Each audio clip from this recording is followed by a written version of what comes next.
Hello, and welcome to Play This, a Talk This podcast production. This month, in our investigation of gameplay as storytelling, we will be looking at Octopath Traveler, a Nintendo Switch game from 2018 that is actually 8 different games hiding in one package.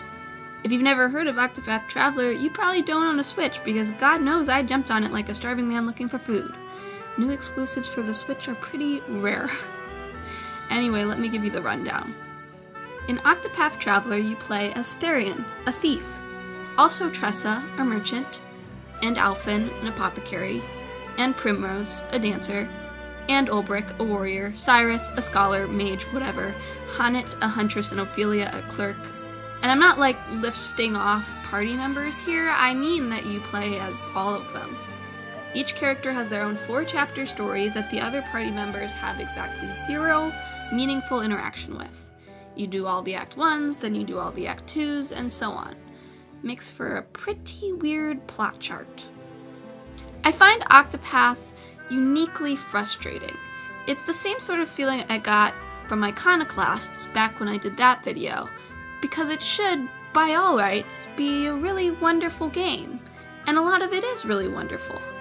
Yet, this baffling choice that Octopath makes to isolate each story from each other makes it hard for me to take any of those stories seriously. So we're going to look at Octopath as a whole, using it as a case study to point out where it's doing some good work with gameplay as storytelling, and where it's shooting itself in the foot. Let's start with the good. Each of your 8 protagonists has their own path action. Well, technically, there are 4 types, and then the group is divided into the honorable and dishonorable versions of that type. Therion, for example, can steal things from NPCs. That means you get the item for free, but there's not always a 100% chance that you'll be able to snag it. Leveling up and using another path action on certain NPCs can improve Therion's skills, but even then, some rare items stay locked at low percentages.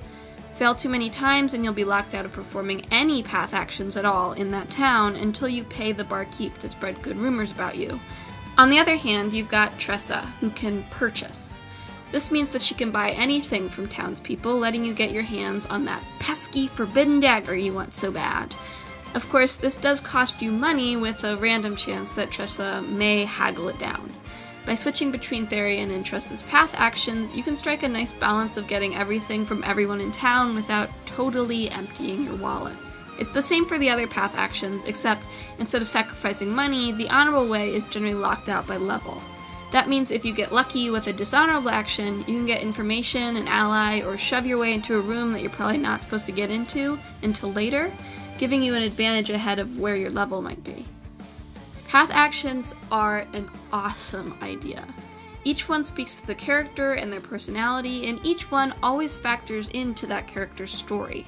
While it's never terribly involved, and I think they could do more with it, I appreciate that the class each character has isn't just for aesthetics and stats alone. It factors into how they deal with problems. All side quests I've undertaken have also required the use of path actions. Some have multiple ways to solve them. You may challenge a love-struck idiot to make him look good in front of his crush, or you can guide his mother to him to make him give up. While I sometimes get frustrated when a side quest gives you very little to go on, and it really does boil down to nothing greater than the standard fight or fetch kind of side quest, using the path actions creates that feeling that the characters are really engaging with the world in an in-character kind of way. That's the good. Let's talk about where this good stuff dries up. Almost every story from all 8 characters has stuff that makes no sense when you consider that the characters are not traveling alone. Generally, this has to do with a character getting injured or captured in some way, things that having 7 people watching your back would, guard against. But I'm going to use Alphen's Chapter 3 as a particularly egregious example of where the reality of the gameplay really undercuts the message the story is trying to send. I'm using this also because I know a lot of people who played this game really liked this segment. I liked it in theory too, but in practice, there are some annoyances. So Alphen is, like I mentioned previously, an apothecary. He's wandering the world honing his skills. he comes to a town. He sees another apothecary refuse to treat someone who is injured. He condemns that apothecary, helps that injured man out, and then he finds out that this man he helped is a thief and a murderer. Wow, what a moral dilemma, you say. That seems interesting. What's the issue with that? The issue with that is that Alfin has been traveling with a literal thief and a literal murderer for about 8 to 24 chapters worth of content, and he's had no problem healing them whatsoever. There is a moral dilemma here, but not for Alfin. If he had this moral dilemma, he would have passed it a long time ago as soon as he joined a party with Therian and Primrose. What makes it worse is that the chapter ends with the man he healed betraying Alfin's trust and continuing with a life of crime, serving as the boss for that chapter, which kind of implies that Alfin was wrong to heal him. But this realization doesn't have any impact on how Alfin treats Therian and Primrose. Now, what would make this interesting? What if the betrayal of this patient made Alfin less trusting of Therian and Prim? What if this factored into the gameplay? Maybe afterwards, even when you were trying to, Alfin wouldn't always heal the two of them. Now, I'm just spitballing. Obviously, it would take some work to make that mechanic work and make it feel fair. But the issue is that this whole chapter ignores the party relationships both before and after. But Emma, you say, they don't interact, right? Maybe the game just wants to tell these 8 stories, but also wants you to have a party. Maybe you have to suspend your disbelief and think that they're not actually canonically traveling together. And sure, I could do that. But the issue is that they do interact just a little. The game has this thing called travel banter, where current members of your party will talk to the person doing the chapter about what's going on. I love skits in the Tales series like nobody's business, and I was excited when I first saw this feature because I thought it would be like that. But this inclusion actually makes the problems the story has worse, because they don't talk about anything important. In Alfin's Chapter 3, Therian talks to Alfin not about why he's got no hesitation treating him, but is struggling with his choice to help this criminal, but rather he talks to him about how taverns are a valuable source of information, which, would be fine if they could talk multiple times, like the Tales series, but that's their only interaction during this chapter. So this travel banter, 1, establishes that they really are traveling together and talk to each other, and 2, refuses to make itself about the interesting things happening in that chapter that would be interesting to talk about.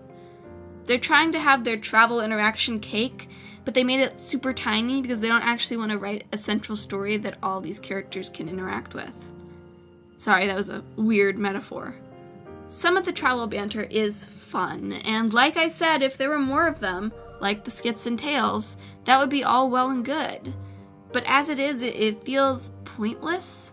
They want the party to be there, but they also want them not to be there. They can't make a decision. It changes based on whatever suits them. And let me tell you, all the conversations Tressa and Therian have about being suited for their respective career paths piss me off, because all of Tressa's stories are about how ripping people off and stealing their hard-earned stuff is real bad. And then we get to the question there of why are these people even traveling together in the first place? Therian has a whole scene that they wrote in there about how he doesn't want partners, how he can't trust anybody. And then he just asks for help for some random strangers. Or in my case, since I started with Therian, wanders the continent picking up baby ducks. And maybe that would be interesting if they ever chose to address it. The tough, unsentimental thief getting saddled with a bunch of pure-hearted babs isn't exactly an original concept, but it's a fun one for a reason. And they don't do anything with it. What I'm trying to get at here is that Octopath pisses me off because it lets a lot of good chances fall by the wayside, because they wanted to stick to this bizarre 8 solo story format. It's not even like they would have had to give any of these stories up. Tales of Xillia 2 had both a main story and several fleshed out side quest stories for each of the party members as they struggled with their own concerns. Honestly, the Tales series is no masterpiece, but they make so many and remain successful enough because they have found a solid formula. Each character can have their own story, it's just that those stories need to somehow interact with the central story for all party members. If they really wanted to do 8 stories, they should have either never acknowledged that the characters were actually traveling together, or they should have made 8 games. Now, I know that lots of people like this game, and there's a lot to like about it, and maybe this dissonance didn't throw you off nearly as much as it did me. But if there's a lesson you can take away here, it's make a decision and stick to it. If you want to have party members have their own individual stories with no input from other party members, go for it. Just don't let them have input from other party members. If you want to have meaningful character interaction in a vignette-like game, go for it. Just know that you need to justify why these characters are here, why they're helping each other, and make sure the stories you tell make sense and have impact. And not the Emma laughs hysterically while sobbing at her Switch and then violently turning it off kind of impact. Well, at least not unless you're trying for that. Hey guys, thanks for watching. Don't worry, I'm done talking about Octopath, at least for a while. Next month we'll be on The World Ends With You, and it will be stunningly positive for once. Anyone who might be eagerly awaiting Adventures of Noodletus, I know that I said it'd be in August, and that it's almost October now. School is kicking my butt, and I've put it on the wayside. Once I can find a few hours to work on it, it'll be out. Promise. Pinky promise. Swear. I'm very excited about it. If you liked this video, why don't you hit the like button, share it with your friends, and subscribe for more content coming soon. If you have a suggestion for a topic to cover, leave it in the comments. And if you can't wait for the next video, check out our main podcast, Talk This, where we talk about different games every week. Available for download on Apple Podcasts, Google Play Music, Spotify, Google Podcasts, TuneIn, etc. Follow us on social media for updates and other fun content. We're on Facebook, Instagram, and Twitter at Talk This Podcast, and you can check the description for all the links you might need. So, until next time, I wish you happy playing.